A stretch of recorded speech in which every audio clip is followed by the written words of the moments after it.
All right, TGIF. So today we have a Friday Fun Day instead of Fix It Friday.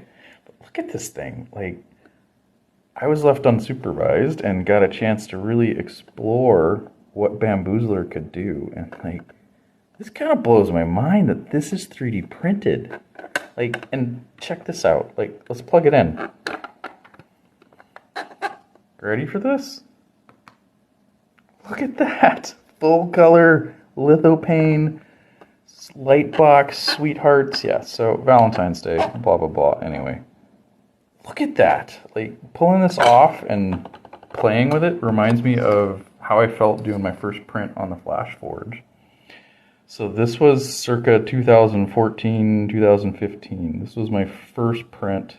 So this is how far multicolor has come. Check it out.